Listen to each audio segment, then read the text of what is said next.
Hey everybody, welcome to Swedenborg Live. We are beyond excited. Excited is nothing compared to what we are to get to talk with you all about the meaning of life and everything that's good and true and all that. And we're glad to be doing this interactive feature with all of you where we will answer your questions on anything spiritual, live, on the air, unfiltered, except for the little filters we have in our minds.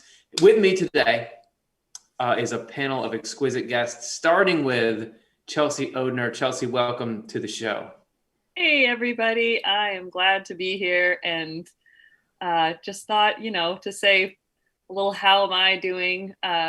Things are good. The summer feels great. I'm enjoying. I always just feel grateful to get to do this work and especially, a little window into work I'm doing right now is like prepping podcast content, which is really fun. I'm excited about recording that, and then also working on the part I'm playing for the Off the Left Eye experience that's coming up in July. So those are two things that I'm really enjoying right now. Awesome. We're going to talk more about Off the Left Eye experience in a minute. Yeah, I'm supposed to ask everyone how they're doing. I forgot with Chelsea, but with Karin, I'm going to nail it. Karin, who's our next panelist, how are you?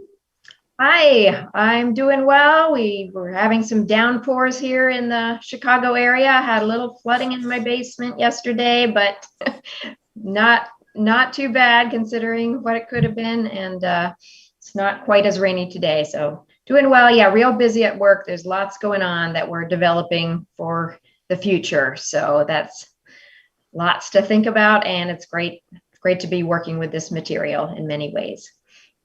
Awesome. Thank you. A lot of people in my situation would panic because I've already made two mistakes. We just barely started the show because I was supposed to introduce Jonathan next. That's why you saw that little graphic. I introduced Karin. But look at how I just am calm and collected. It's just awesome. Jonathan is our last panelist. You already saw his credentials. Now all we need to know is how are you doing, Jonathan? Doing well, Curtis. Thank you. It's a great pleasure to be with you all, and had a good day, a very inspiring meeting this morning that lifted my spirits. And so it's a good day to attempt to answer some questions. Let's put it that way. If you feel like an hour is not even enough for our attempts at question answering, hey, there's me right there. We are, as Chelsea mentioned, getting ready to launch our first ever weekend immersive experience, the Off the Left Eye experience. The theme of this year's event is becoming an angel. It's a virtual experience that you can join from anywhere in the world. If you're interested, go to offtheLeftEye.com/OTLE 2021 and register. Actually, if you register before July 1st, you get a discount on your registration. So don't delay. It's really fun. And yeah, we've all had a lot of awesome energy preparing for each one of the panelists here. It's going to be giving a presentation there. So it's not to be missed. And if you want a little taste of it, we're doing a meetup this Thursday, July 1st at 8 p.m. Eastern time. There's a link in the description of this video. We're using Zoom to do a little presentation of Chelsea's talk, a little preview there, as well as doing a little Q&A and getting to know each other. It's going to be a great way to start to meet your companions and get a sense of what that's going to be like. So we hope you'll join us. Okay, let's do the question thing. To do the question thing, we have to have your questions come in. So this is officially the start of enter your questions in the chat, and that will be the content for the show while we're gearing up and doing our vocal warm-ups and mental stretches. I just want to remind everyone that we're a not-for-profit. So the way that we're able to bring this programming is all of your support.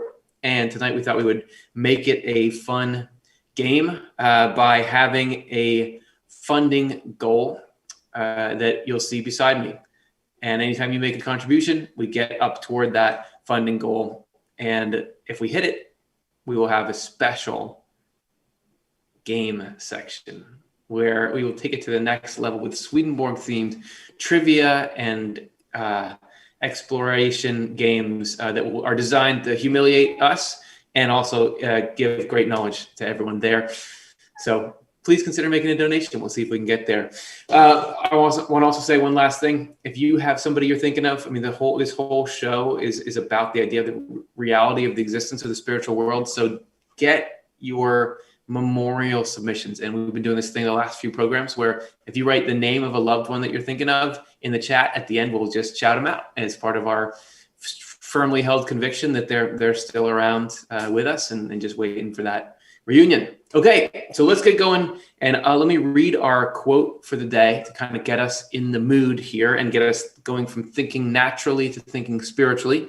This is from Arcana Celestia 8478. It should be recognized that divine providence is present within the smallest details of all, and that people in the stream of providence are being carried along constantly toward happier things, whatever the appearance the means may present. Those in the stream of providence are people who trust in the divine and ascribe everything to him. Certainly in the running for the greatest thought of all time.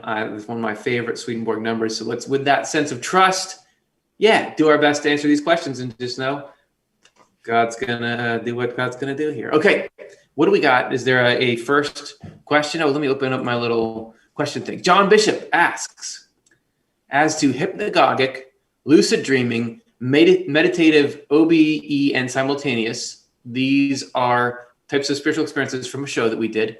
Which of the 5 types of spiritual experiences relates to a spirit guide that shows you a glimpse of life in the next world? Is that specific enough for you?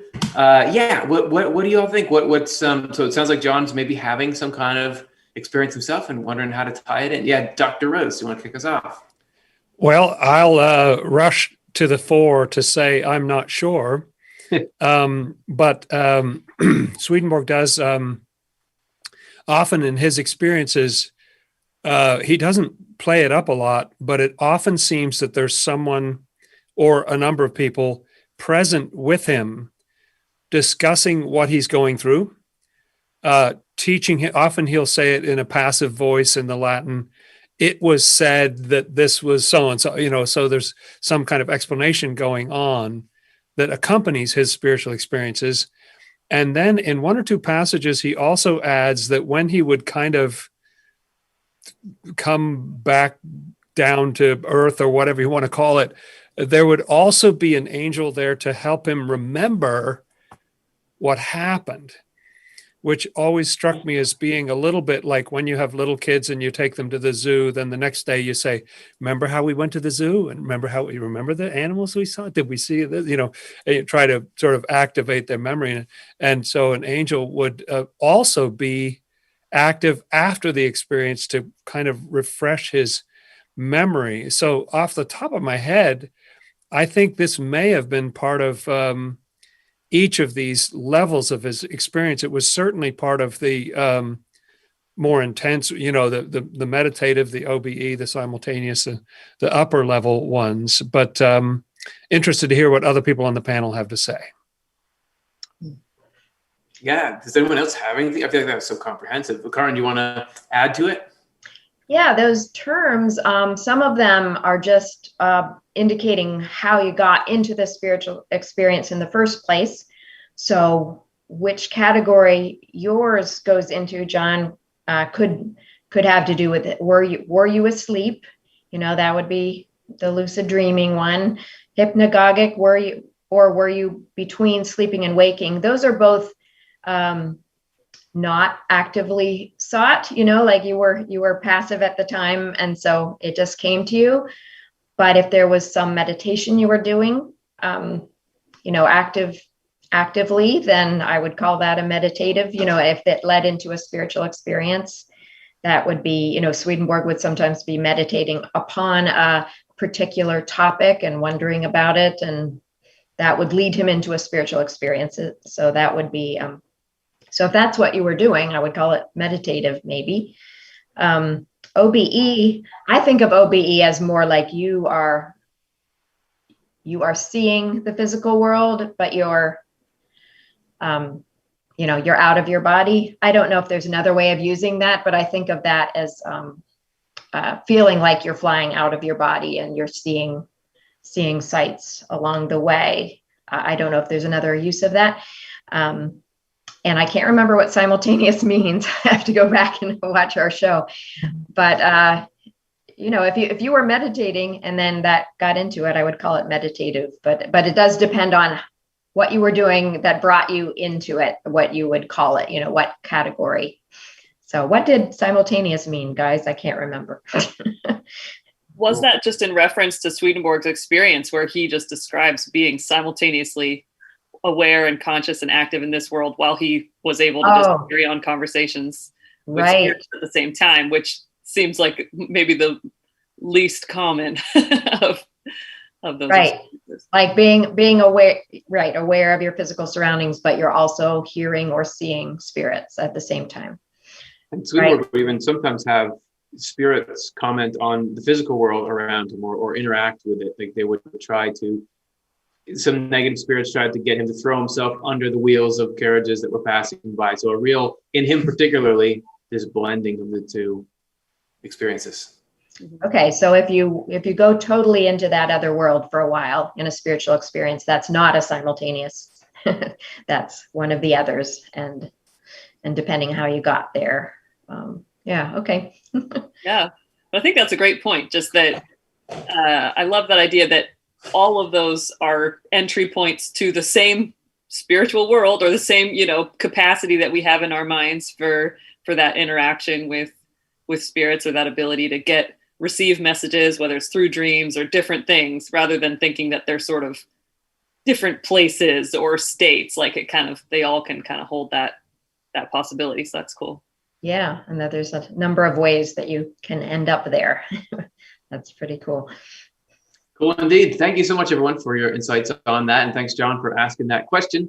You may have noticed near the end of it, we had a donation up on the screen. Howard, it's our first donor of the night. Thank you, Howard. We are a quarter of the way to our goal. We are making great time there. We are ahead of the curve. Remember, the only way to get the frivolous yet meaningful bonus games is to make these donations before the hour is up.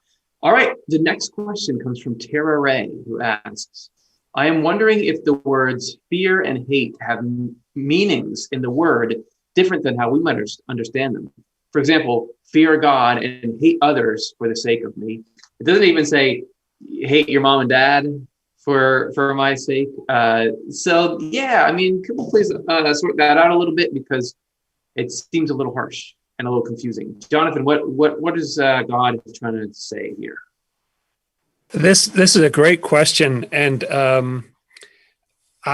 in a way, I get a sense from Swedenborg's exegesis, which is a fancy $10 word meaning his explanation of the meaning of Scripture, that it's almost a basic strategy of the Bible to use a word that the reader thinks they know the meaning of, because it's trying to couch everything into accessible language, a very concrete, everyday language. Everybody kind of knows what a brother or a sister or father, mother, people generally know what a sheep or grapes or all those things. And we have an idea of what fear is and what hate is and so on. So the Bible will go out of its way to use language that we think we understand. But I love the question, because it suggests that the person posing the question is starting to, well, wait a minute, fear the Lord. Does that mean be terrified of God? Does that mean something different? And I think that's exactly the journey, as a good journey to be on, let's put it that way, to start to question the meanings of these things, because after a while you think, wait a minute, I mean, isn't it all about love? God is love. So how would a God of love tell you to hate your own family? I mean, for real. And frankly, I think Swedenborg does some of the same thing. He'll use terms like grace or faith or repentance. Even the way Scripture uses the word love would be another example, that it doesn't necessarily mean the first thing you think of when that comes to mind, or it has a different meaning, and it may evolve in your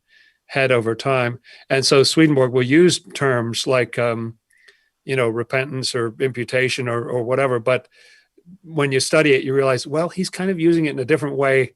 He's grabbing something that people know, but then doing something different with it, sort of like using a spatula to hold your door open or something.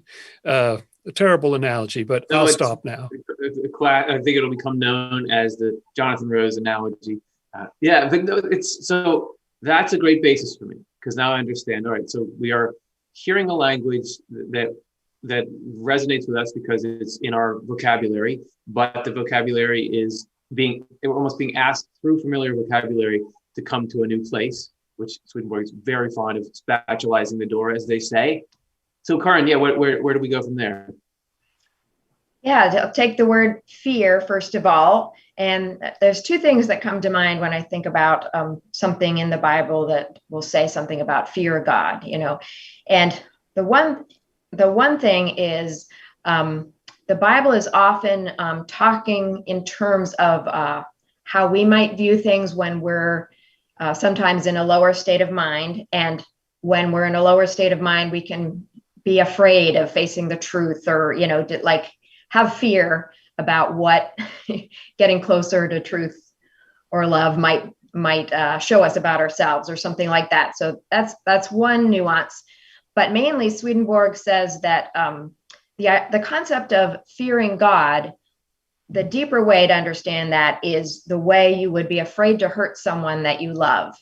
And so if you really care about somebody, or there's somebody, a child or a pet or somebody that you're responsible for, you fear to hurt them. You're afraid to hurt them, and that's doesn't come from a negative kind of fear. It comes from love. Or if you're in a relationship and you don't want to hurt this person, you would, in a sense, fear to do something that would hurt them. And if you do hurt them accidentally, you have regret. So it's a positive kind of fear that keeps you wanting to watch out from hurting somebody.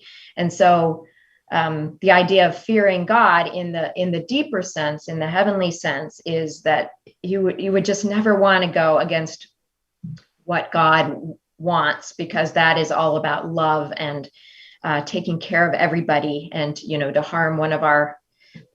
harm each other is to hurt God, so to speak, because God loves everyone. So just to have fear to hurt him, hurt the Lord, and therefore to be, have conviction to just work on getting better and better at loving and living with integrity and the way that is in the divine design that would help everybody to be happy. And then that idea of just the thing I'm thinking of is that, Jesus saying something about whoever hates father and mother for my sake.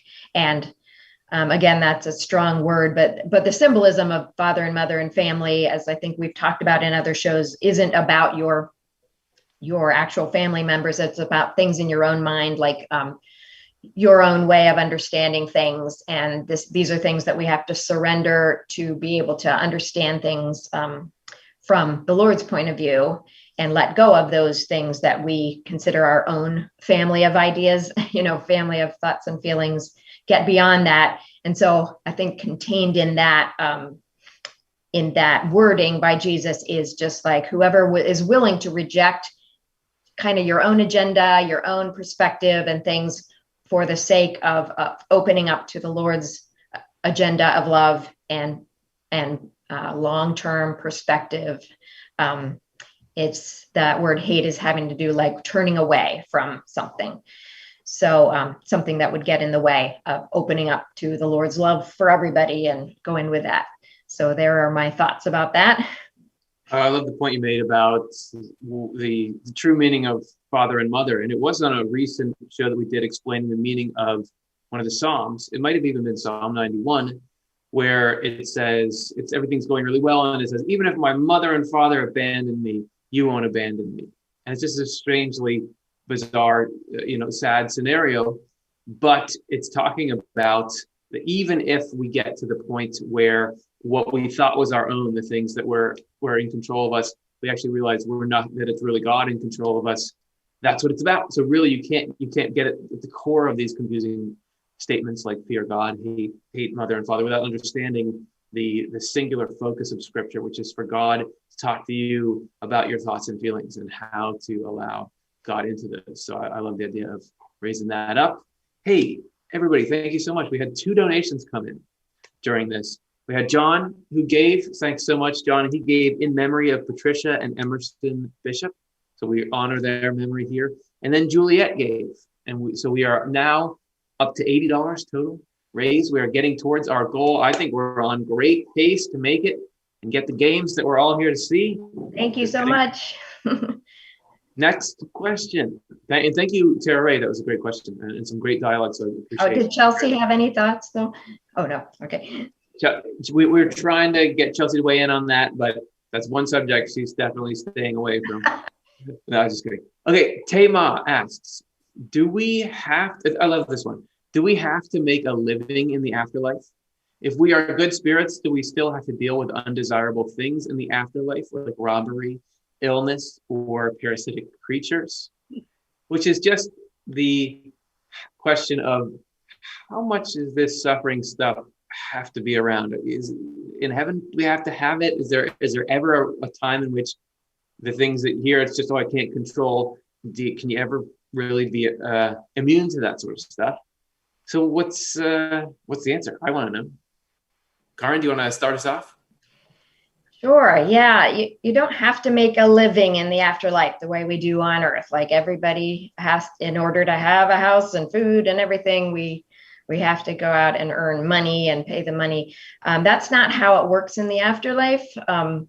Things are provided by the Lord that we need. And if the more we are opening to the divine design, which is set up that everything that a person needs flows through the network of the harmony of all the angels in heaven, and brings to everyone the gifts from the Lord, which is, sustain us like food, that provide the homes that, everything a person needs.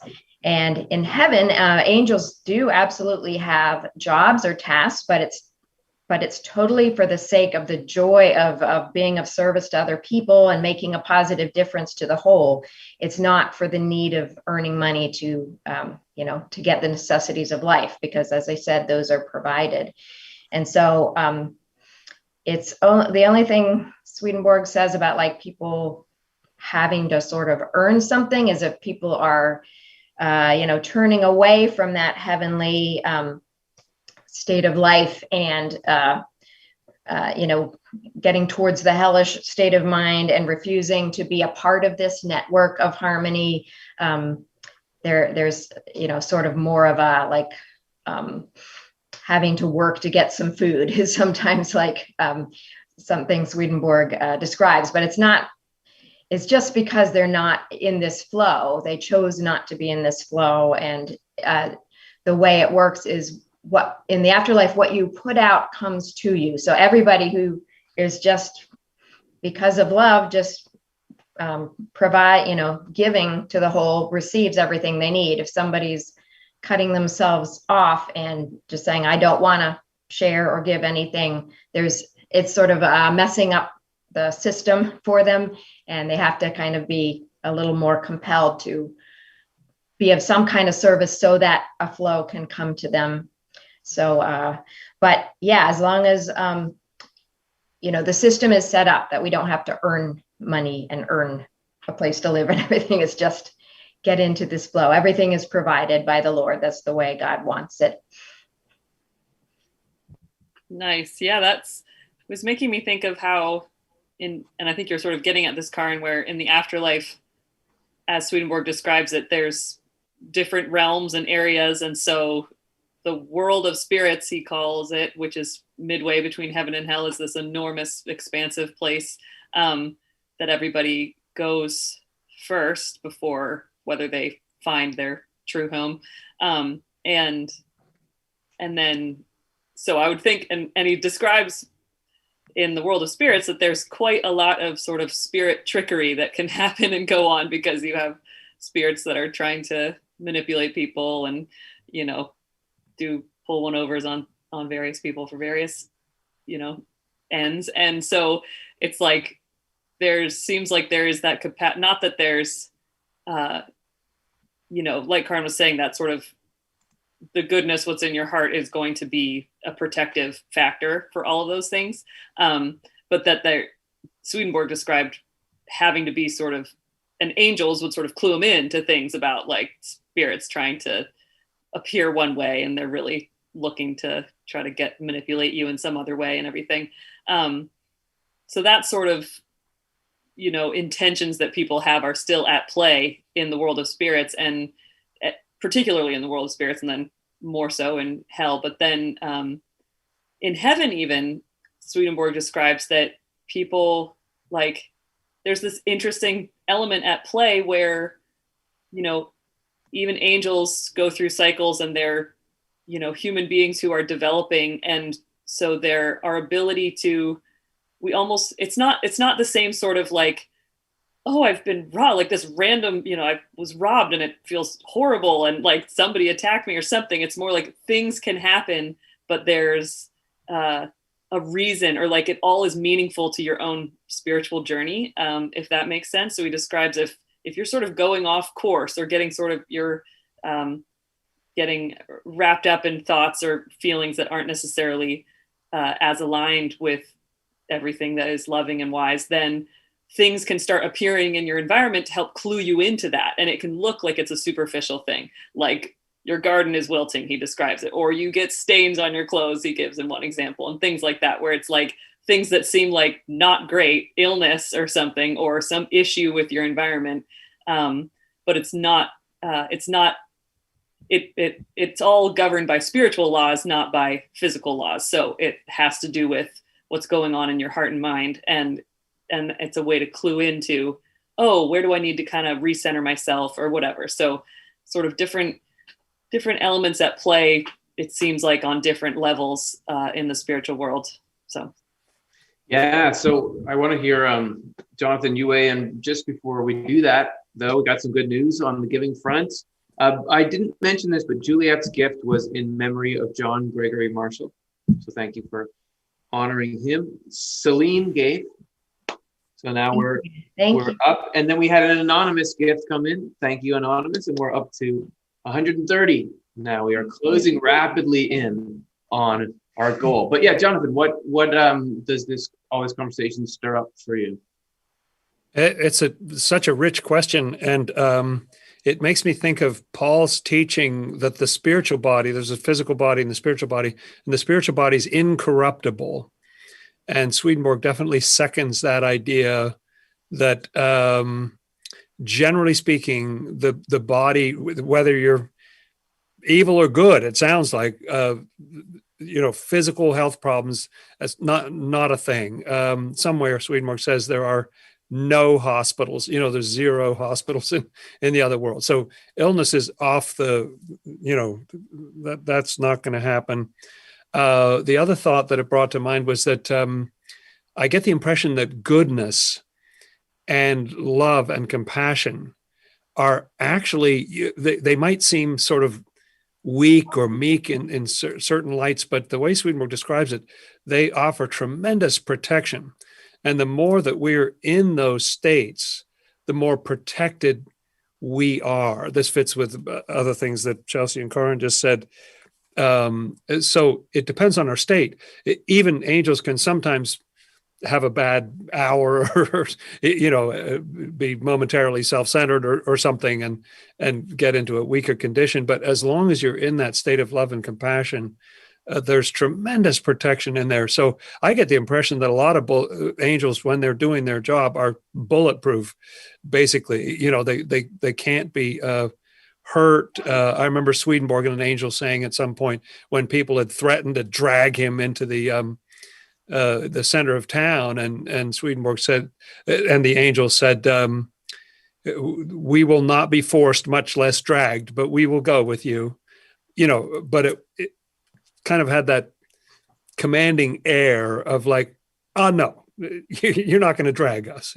That's not happening.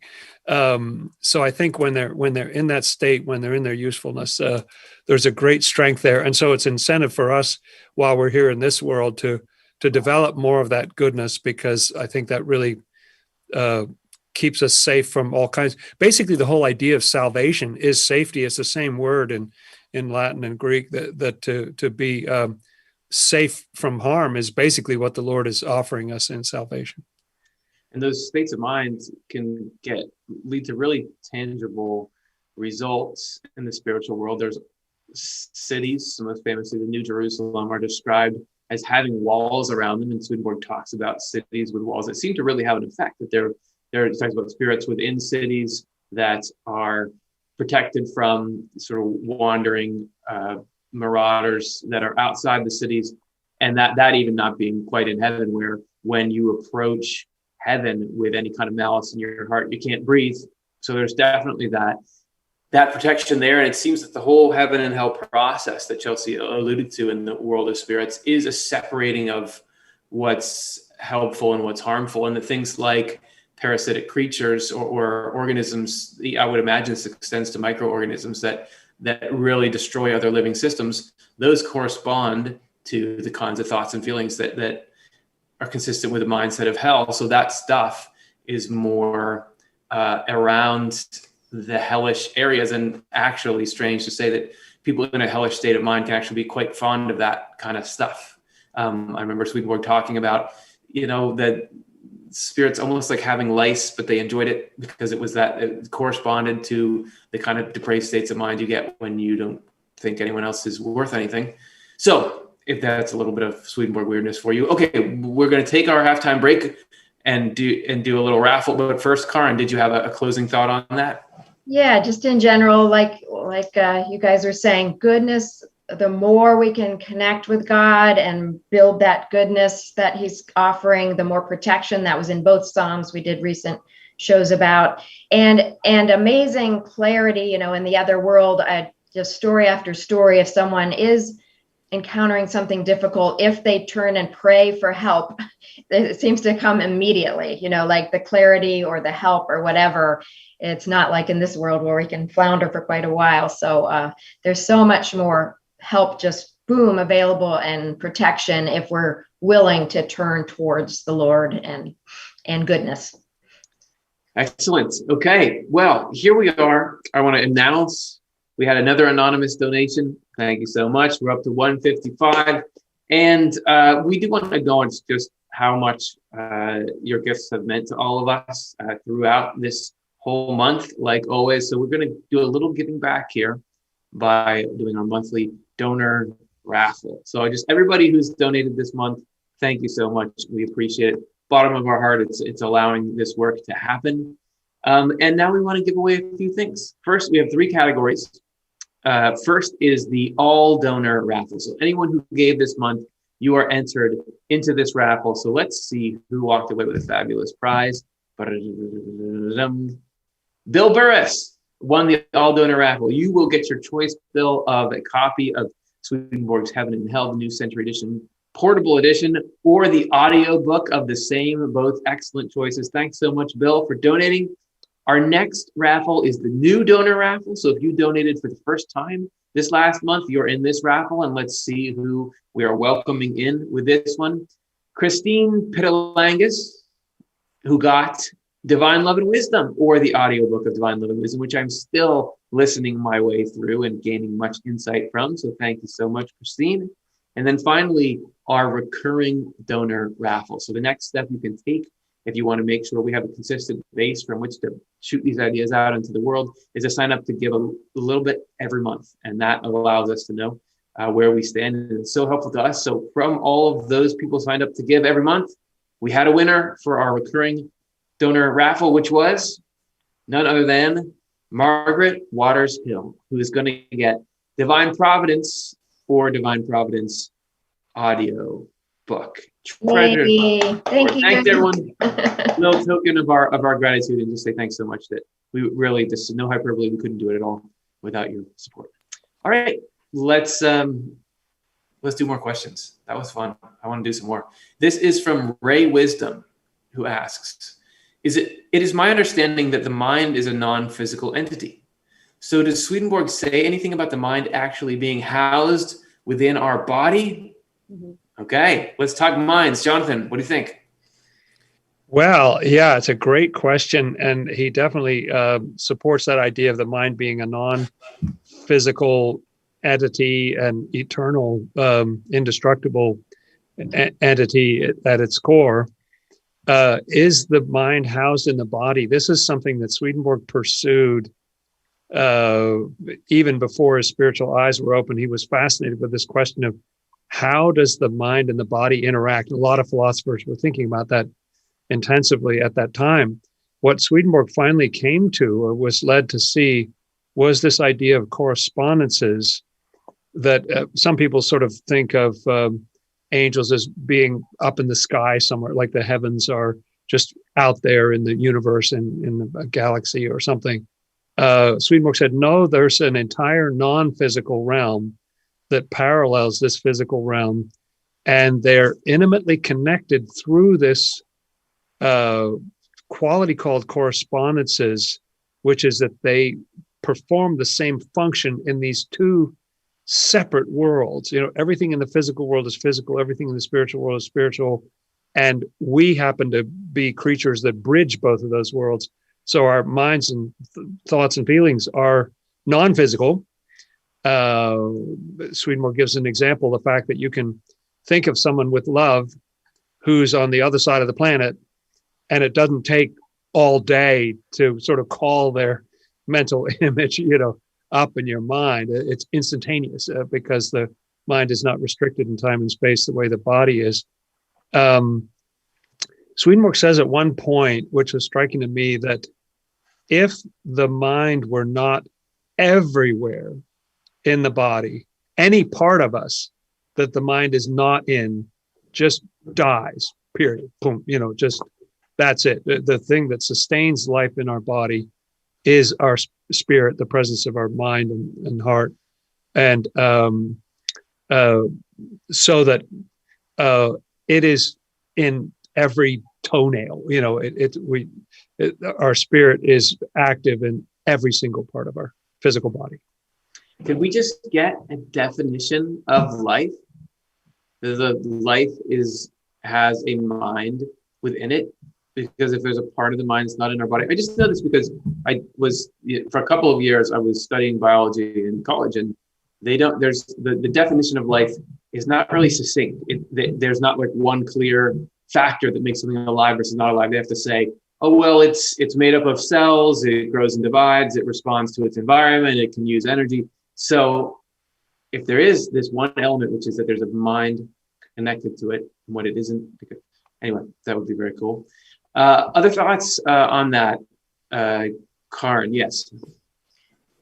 It's interesting that though the mind is not physical, to my understanding, the mind actually is the spiritual body. Like when we leave our physical body, our mind, our feelings, and our thoughts exist in a spiritual body. It's kind of like they are kind of the same thing. I mean, there's levels and layers to it all, but so you can kind of think of your mind, yourself, your consciousness as us having a spiritual body that is interacting with your physical body. So in that way, it's maybe a little easier to picture how all your, that whole spiritual body is connected to your physical body, because they are in the same form, so to speak. And your spiritual body, which is your mind, is giving life to it all. So that's just maybe a way to picture it. Wonderful. Yeah. Well, it's great to have a sort of a template in the mind for, how do these two parts of me interact? And that the brain matters. If your brain gets damaged, your mind obviously doesn't come through in the same way. But I think that's what Swedenborg is describing, that it's a lot like I'm looking at the computer and the monitor that I'm on, that if the monitor's damaged, you can't see what the computer's trying to send you. It doesn't mean that the computer's damaged, but definitely my experience of it would be. So similarly, we're not trying to discount the role and importance of the physical body. And it's the thing that allows us to be here and the thing by which we get to know each other. So it's very cool, but it's not everything. Hey, I just want to say we had another anonymous donor chip in, and we were up to 180, but then Jonathan gave, and we've now smashed our goal. We are at 210. So we will be doing the games. And if you haven't seen the games, nothing can prepare you for the ferocity of the games. All that said, we still, any dollars that come in now are still go to support the programs just as much. offthelefti.com/donate if you want to help the material get out into the world. Thank you so much, everybody. We appreciate that a ton. And so let's keep on chatting. Chelsea, did you have some thoughts about this? Yeah, I just wanted to say that we have that show, How Spirits Are Connected to Your Health, that really kind of digs into like, and we have the show called Your Spiritual Body that goes into the details of what Swedenborg describes how our mind really is throughout our whole physical body, but through that, through correspondences and how each part corresponds to, some part of our spirit. And so the spiritual body is made up of, the substance is love and wisdom, and whereas our physical body is made up of matter, obviously. And so those two episodes would be great resources to dig more into this topic. Absolutely. A good call on connecting those. All right. Hey, let's change gears here and get into a really fascinating discussion about mental states. I mean, it's sort of the same gear, but I guess this ties really well in with the previous one and what we've been discussing. I guess it's like saying, can we take those ideas and apply them to a pretty extreme situation? Gabrielle asks, what has happened spiritually to someone who is considered a real psychopath or a real sociopath? Does everybody feel like they're familiar with what's a psychopath and what's a sociopath and what the difference is? If not, I've pulled up articles. Do you want me to give you a little something? Go ahead. The key difference between a psychopath and a sociopath is whether he has a conscience, a little voice inside that lets us know when we're doing something wrong. A psychopath doesn't have a conscience. If he lies to you so he can steal your money, he won't feel any moral qualms, so he may pretend to. A sociopath typically has a conscience, but it's weak. That's from webmd.com. So what's going on? That happens. People know it happens. I don't know. Swedenborg probably wouldn't have been using those terms, I imagine, but is there some kind of related phenomena that he seems to describe? Karen, do you want to lead us off? Well, in general, if this is genuine cases of psychopathy or being a sociopath, that would be a mental illness. And as far as a person's eternal spiritual welfare, Swedenborg says that if there is a mental illness making it so this person actually can't access rationality and can't really understand the difference between good and evil, and that not having a conscience is an inability to weigh things, to see a difference between harm and benefit. And if there is a genuine mental illness there and a person doesn't have the ability to think rationally and to understand enough to make a choice, then they're not spiritually responsible for that, and things will be cleared up for them in the afterlife so that they can see things clearly and rationally and look at what went on in their life and then make decisions with greater clarity. As far as I know, I mean, mental illnesses can happen from physical causes. Something is wrong in the body. We know that there are things that go wrong in the body so that you can't do something. Some part of your body is just not working from birth or from an accident or from an illness, a physical illness, and so it just kind of takes away an ability, and that can happen in the brain too, or some way that we talked about something. We were just talking about the spirit needing to be able to get through the body, and so as far as what's spiritually going on with the person on earth when that's going on, there is some blockage. There's some blockage so that their rational level can't be activated and get through. And that could be a physical cause or a trauma cause, I guess. I don't know all the causes, but that would be what's going on. There's some blockage. And that would be different than somebody who knew enough to make decisions that led them down a dark path, and they got kind of addicted to self-centeredness and not caring about anyone else. That's a different situation and condition. That was by choice. And of course, in all these things, there's spirits involved. Negative spirits would be fueling these behaviors. And it's just a matter of, did this person freely choose that path, or was there some blockage that made them unable to understand it? And so it wasn't a freely chosen thing. And if so, that's going to be, cleared away so that they can then go forward from their own volition in the afterlife. So there's some thoughts. Yeah, I love it. It makes me think of the quote that there's a single action can look 1,000 different ways to an angel, that we can't know exactly what's behind even somebody having a condition like we were hearing about with sociopaths and psychopaths. Because as Karin, you were mentioning, it could be that they're either lacking something they genuinely need, or the same behavior could be coming out of somebody who has embraced a state of hell, which as Swedenborg describes is, I would boil it down to knowing that something is wrong, but doing it because you enjoy it. And so there's certainly descriptions of people working themselves into that state. But so yeah, I'd love to hear any other thoughts on that. Before we get there, some really great housekeeping. We had Sheila gave to us. Thank you so much, Sheila. Really appreciate it. We had Maylin give in honor of Jose Mavericks. So thank you so much. And then Alex gave in honor of Katja Friganese. I'm sorry if I'm mispronouncing all of these, but that was his wife who is passed on. So thank you so much for the gift, and in honor of those people. Thank you. Thank you so much. Let's continue to delve into this question, which is really a question about the nature of the mind, the nature of God's mercy. I loved your comments, Karin. Jonathan, what do you have to say? I think this is a difficult question to me. And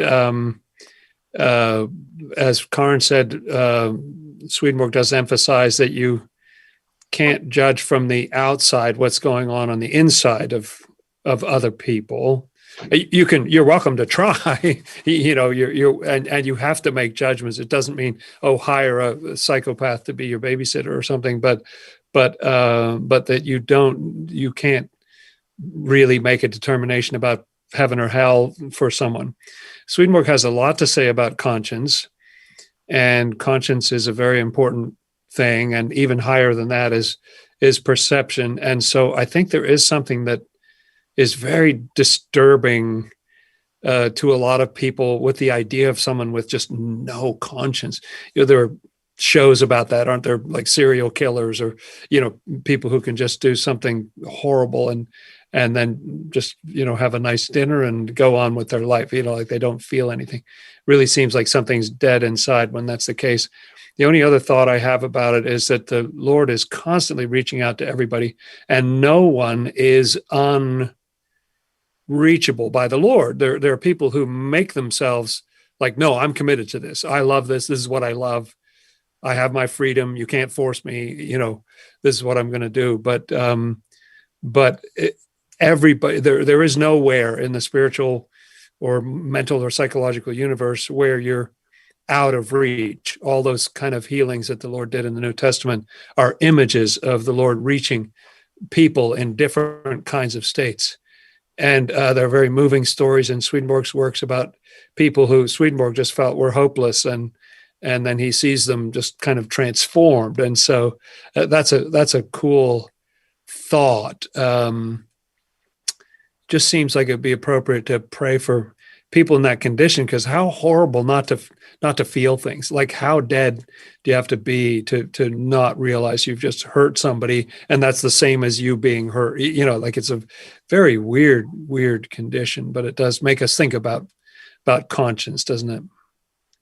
Sure does. And great to get to ponder this with all of you and try to think through how does the spiritual layer help explain these baffling things, or at least give us the context to process them? So thanks, and thank you, Gabrielle, for the question. Our next one is from Deborah White, who asks, my son Casey hung himself 7 years ago. Will I still be his mother in the next world? So thank you, Deborah, for being willing to share that. You know, it's unimaginable pain that you must have gone through, and we just appreciate you opening up about something like that. And stir any thoughts for anyone, Karin? I'm so sorry, Deborah. That sounds just so horribly painful. My heart goes out to you, and you will absolutely be reunited with him. And what you, sort of lost temporarily between you and Casey can be healed and restored. Your relationship was interrupted due to pain he was in for whatever reason, and I feel for you feeling what you lost and the opportunities, but nothing is ever lost that is of love. You know, we so often get things interrupted in this life in various ways, in relationships and efforts and things, and everything that matters and is a part of love, like the love between you and Casey, that's still there. That will be restored and healed, and you will find each other when it's your time to cross over, and he will have been doing a lot of healing there, and you can reunite, and you'll have so much to talk about and so many hugs to catch up on. And you will be back together, and you can just restore your relationship and continue on from there. So it will feel, the years here when you've lost somebody feel so long, but I think when we find each other again in the afterlife, and then the eternity you have from then on, this little separation will just be a blip that will quickly disappear. So yes, your relationship will be restored, and you can continue. Thank you, Karin. I really appreciate it. Chelsea, what do you think? Yeah, it was something that's coming to mind for this question, but also was for the previous one too, was what Swedenborg calls our remnant, like this part of us, that this deep core part of our spirit that is holding, where the Lord stores up all sort of experiences of innocence and goodness and love, and we all sort of inherit a big storehouse of that just through our experience of infancy, that a lot of that just gets sort of inserted into our spirit as this essential spiritual core, which then those outer layers can be, develop blockages like Karin was describing from the earlier question. And then, so the same thing can be at play when somebody's dies by suicide. And so, that is one of the amazing things that can happen in the afterlife is the Lord is able to, or provides in experiences for those inner earliest memories and states to come back and be relived or be opened up. And so it doesn't matter how totally buried it is, that can come out again. And you can be, it's the same way. And I imagine it being like in this world when we smell something that just brings back the experience of an earliest memory, and you're just there. And there's that ability to sort of fully re-inhabit and experience the feelings and emotions of early, precious, sort of innocent states. And so that could be, I could imagine, could be one of those things that's at play when the Lord and angels are helping to enable healing to happen in the afterlife, and reconnection between, you and your son, is being able to relive and really still have those experiences and have them heal the relationship. Wonderful. Yeah. I am reminded of Swedenborg describing families from the ancient church, the most ancient church that he talks about, which, lived thousands of years ago. And he talks about seeing them together, living in the afterlife. So there can certainly be those bonds can be much stronger than these few years that we have in this world. And so again, just thank you for being willing to share that. And I would like to think that Casey's been with you this whole time and still sees you as his mom. Okay, let's do another one. I think we have time for one last question. This is from Pamela Lilyblatt, who asks, does Swedenborg talk about the second death in Revelation? Are evil souls who continue to reject the love of God separated from God eternally? So more confusing language in the Bible. What is the second death that we're being warned about? And can you really do you ever lose your chance? Jonathan, what do you think? I'll try to answer half of it at least. Swedenborg does talk about the second death in the book of Revelation, and he talks about it as meaning that there is a physical death, the death of our body when our spirit crosses over. And the second death is what you might call a spiritual death. There's no death in Swedenborg's theology, meaning everyone continues to exist, So what they mean by death is just the absence of love of a certain kind or a certain kind of spiritual freedom, that kind of thing. Probably what they describe as spiritual death is like we've all been through a lot of it in the course of our lives. And we would just think, oh, that's ordinary reality or something. It's really the lack of this even greater amazing life that he describes as possible as we go through repentance and regeneration and that kind of thing. So I will leave to others wiser than myself the second half of the question. Anybody have any light on that? I'll continue. And the simple way, the second death is just the state of hell, just the state of rejection of God, because heaven in the Bible is called land of the living. Life is getting close to God's love and wisdom. So death is blocking that off, willingly blocking that off.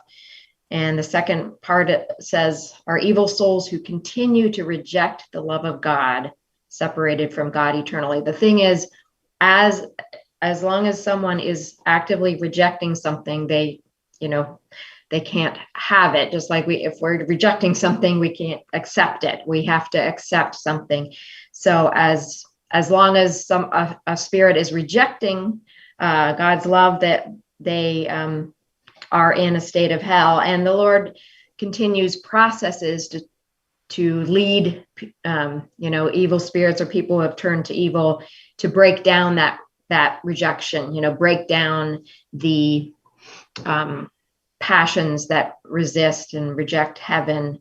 And so there's a constant effort by God to break down that resistance, but it has to go along with the willingness of the person. And so that's the only, way it can happen according to the rate of the willingness of the person. And Swedenborg says some things about people being led a little closer, like out of worser evils into a little bit lesser evils and gradually a little bit closer to God. So the Lord is never stopping that effort to try to lead people to let go of and break down that resistance. But it can only go at the rate people are willing.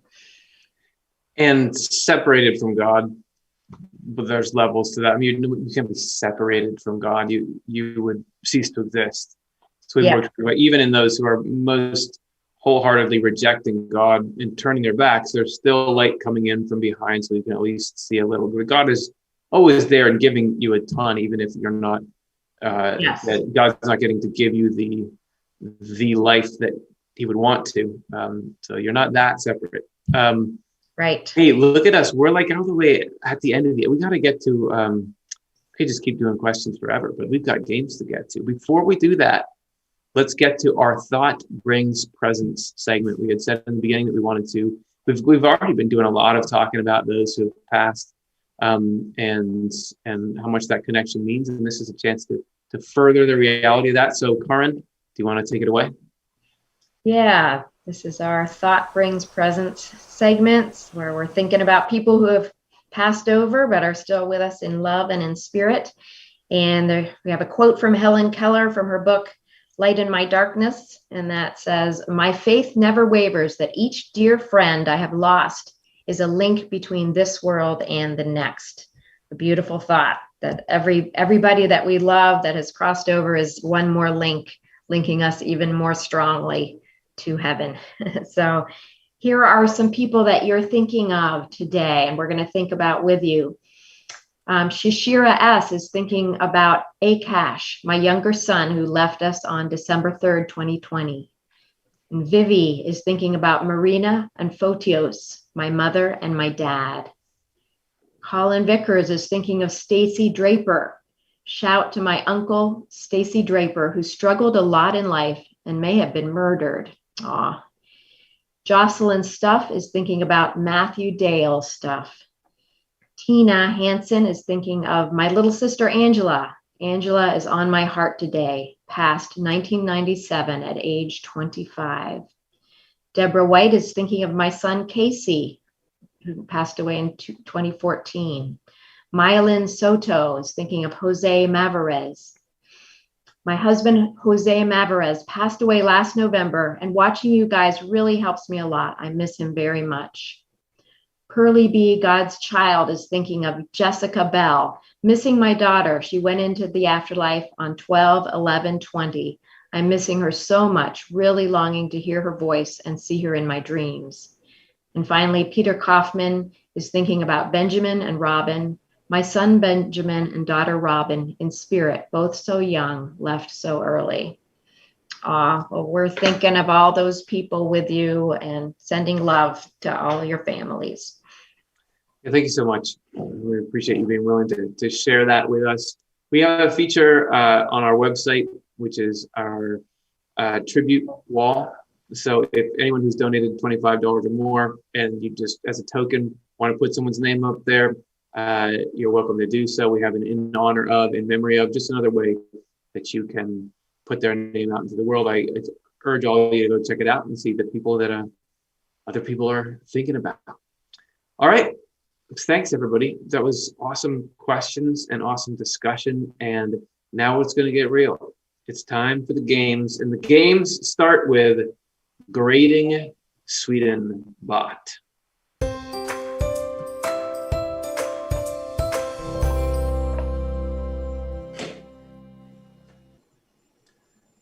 All right, Chelsea, you want to take it away? Yes. So grading Swedenbot, we have a Swedenbot that we are cultivating, our little AI who aspires to be able to write theology as well as Swedenborg someday and really grasp the whole worldview. And so for this portion of our games, Swedenbot gives us a little taste of what he's been working on, and we give him some feedback on how well he is grasping Swedenborg's concepts.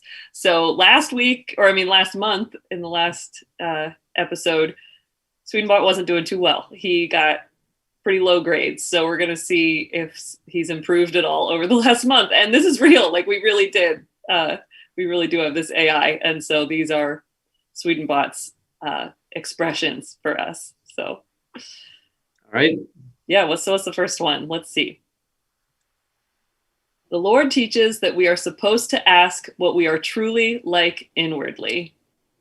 So we can discuss that and then give Swedenbot a grade. So the Lord teaches that we are supposed to ask what we are truly like inwardly. That's interesting. Would Swedenborg say that? So my first thought is, conceptually, I don't think we're going to have a major issue here. It's not the way that Swedenborg would say it. Right? No. Yeah. Yes, just that the Lord teaches that we are supposed to ask what something about it. And I can't quite put my finger on it. It's just a different route from the pen to the reader than he usually takes, right? Yeah, it's right. It may be worded a little differently, but I think, like you're saying, the concept is aligned. Like, we are supposed to ask ourselves, what am I really like inside? And ask the Lord, like, for help to do some introspection and really look at our motivations and things like that. So I'm feeling like the concept is seems pretty aligned with what Swedenborg would write. Yeah, it is really hard to analyze, isn't it? To try to figure out what is not quite right about it, what doesn't quite pass the sniff test as Right. true Swedenborg.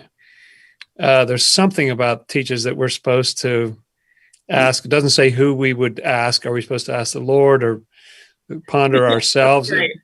We are invited to ponder for ourselves what we're truly like. We're also told sometimes that it's hard to tell and all that. But I think Swedenbot has come along in the past month. It's been working hard. This is what it is. It's the supposed. Like that, like we should do that. We're supposed to do that. Swedenborg is so adamant about giving the reason for everything. That we need to ask this because of this, because there's not this blind-ish obedience. So to say we're supposed to do this, it's really more like a physics lesson. Usually, it's like you do this or else this happens, or because of this. To just say, hey, we're supposed to do this. I think that's what's getting it wrong. But this is good. I mean, it's got to be at least a B, right? I think B. Yeah, B is what came to my mind. Solid B. All right, Swedenbot, getting better. So we've got one more to consider. So that's a good one, Swedenbot. So here's the next one. People who have been regenerated are devoted to the divine design. That's an AI. That's good. I think that's an A. Yeah. Yeah. Well, I'm not so sure. I think most of it's good. Simon The Cowell over here. Yeah, the word. Should I adopt a British accent? The word devoted is my problem. I think they are people who've been regenerated have followed the divine design.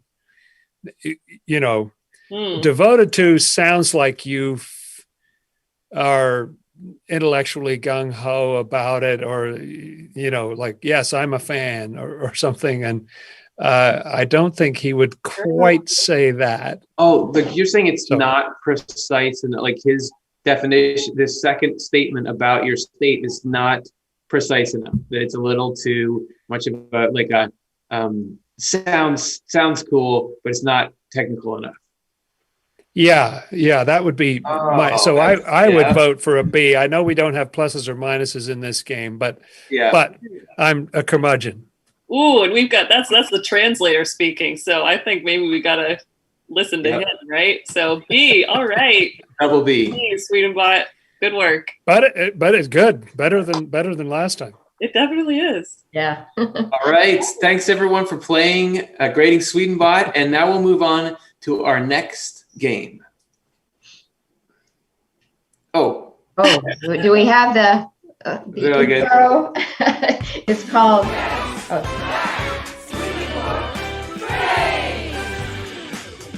Yay! It's time for a guess that Swedenborg. Oh, I'm not looking. the answer was there. Did it show? Is it still showing? It's still showing. Oops. Oh man, we might have a little technical difficulties. So I already saw that it says infinite in it, so I know I'm going to be guessing eyes. Yeah, so it might have just been given away too much. Okay, well, should we skip it? What do you? Yeah, we have that. Just makes people get a lot of elevator pitches. I'll show it. Shall we? Can you show it again, guys, so that now we can just see the sentence and we can comment on it? Just assume that I won. Probably Curtis would have won. I think that's sound. Curtis continues his streak. Actually, I won last points. Actually, listen, I got 50 on the grade. So.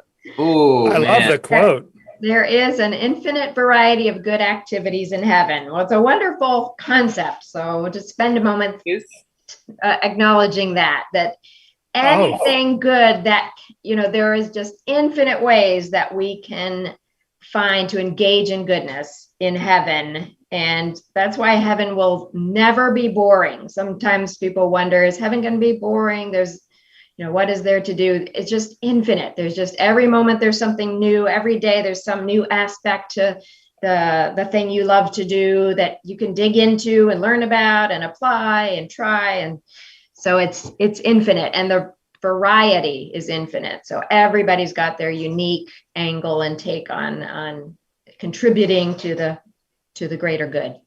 It reminds me of Swedenborg's statement that the number of occupations in this world is very narrow in comparison with what goes on in heaven. And I love that idea that there are, that a lot of people have to do jobs that they're not that crazy about. Maybe they're happy to help people, but it's not their favorite thing, or they feel like they have more to give or something. And I love the idea that in the other world, you'll get like a custom made job, and it'll even keep evolving and keep getting better over time. And the people you work with, the whole thing will get better and better.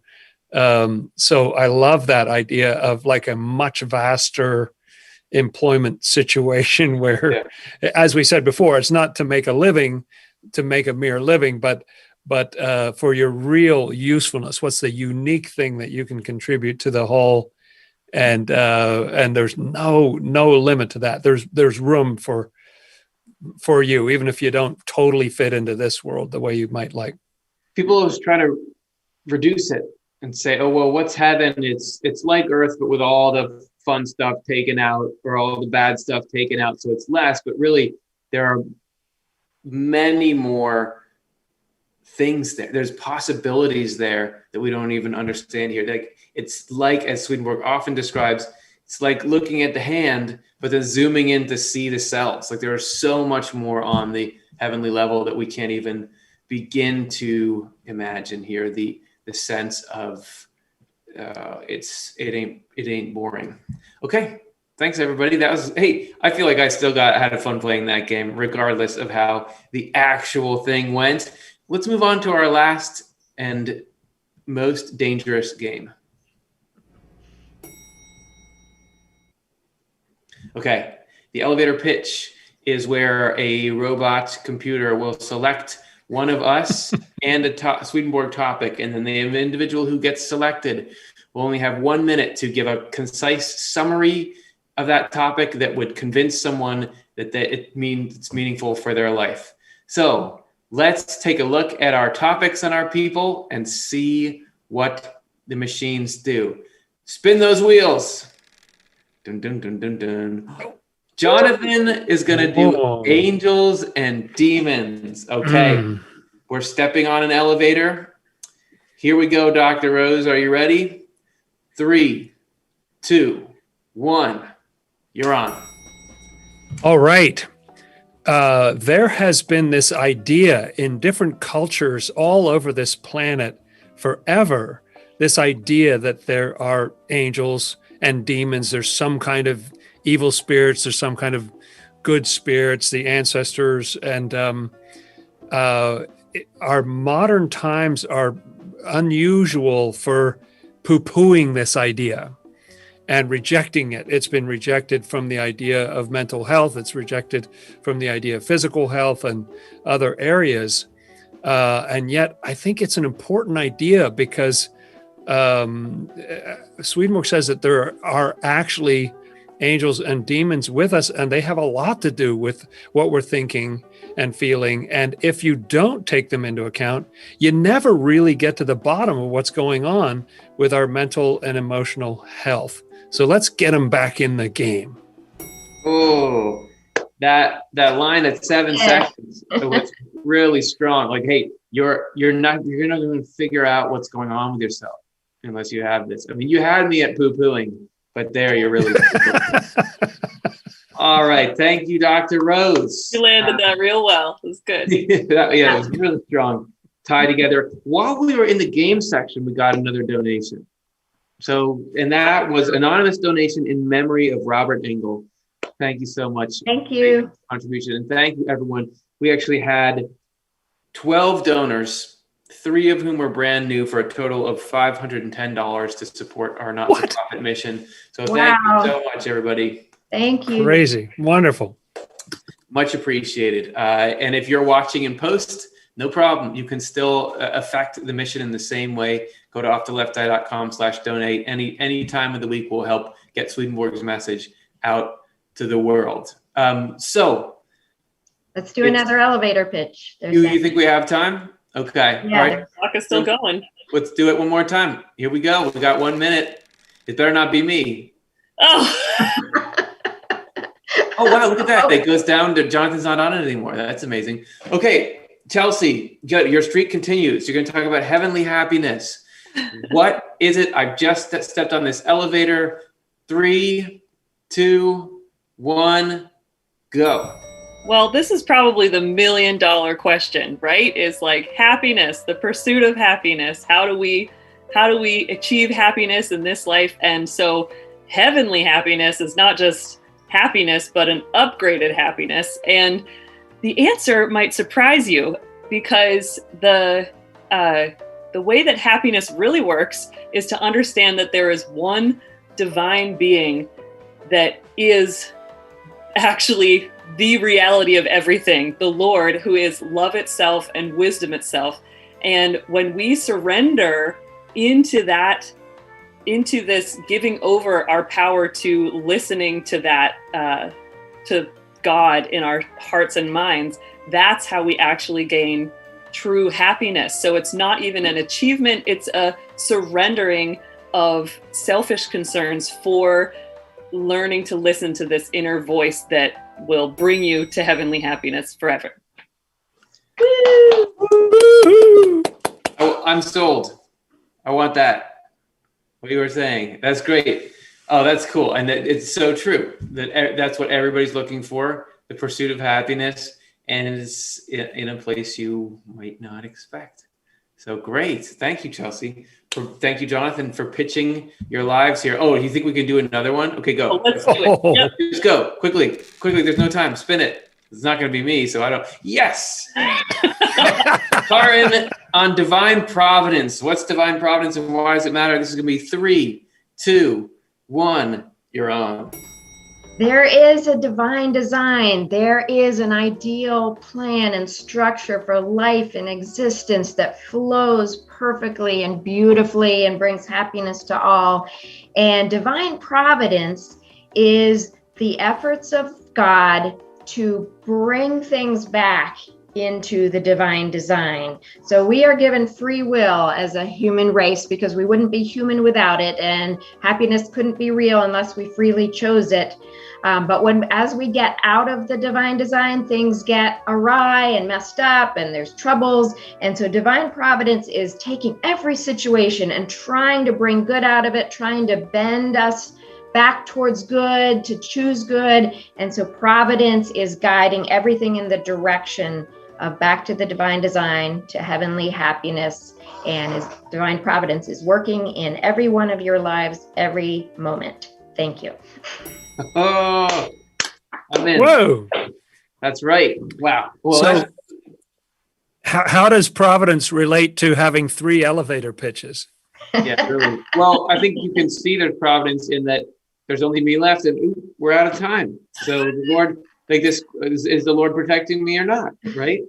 So, wow, that was so cool to get to hear those. And I feel really uplifted. I feel like I believe in providence, that it can lead me to heavenly happiness, and that there's angels there to protect me from the demons. I feel like, man, this was a weird elevator ride, but I'm glad I got on with all 3 of you. Okay, well, that's our show for today. Yeah, thank you everyone for your questions and your donations and your willingness to share and think through this stuff with us. And thank you to the panelists. Chelsea, great to see you here today. Oh, thanks. It was really great to get to be here and listen to the whole panel's responses and just share in the wondering about these questions. So I'm glad to be here. Jonathan, thank you so much for hanging out with us and for your wisdom and light. It was a real blast, and I'm so grateful to the donors and so grateful to all the people engaging in the chat. It's just a very fun thing to be part of. Thank you. Yeah, and thank you so much, everybody, for your presence, for your donations, for your thoughts and questions. It's wonderful to hang out with you. I'm very grateful. All right. We'll do it again in a month. Every single Monday, there's new content on the Off the Left Eye YouTube channel. Check out our Inside the Left Eye podcast, wherever you get your podcasts. Hope that you find yourself inspired and feeling that heavenly happiness throughout the rest of your night and your day and your week or wherever you are. It's great to get to hang out with you for a little while.